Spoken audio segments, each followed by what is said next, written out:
Ayan guys, luto na guys. Ilagay na natin yung ating sibuyas dahon. Pang-topping natin. Luto ng ating paa ng baboy.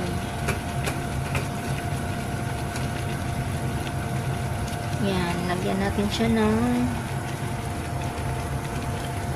sibuyas dahon. Sarap guys.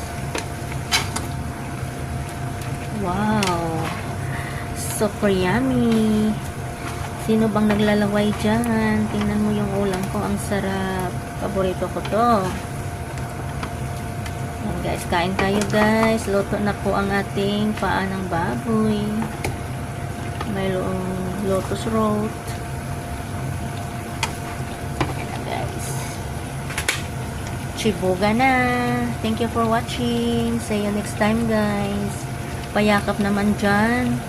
Yakapin nyo ako at yakapin din kita. Mag-iwan lang kayo ng bakas sa aking mga reels. Babalikan ko kayo. Thank you. Have a good day. Ingat po kayong lahat.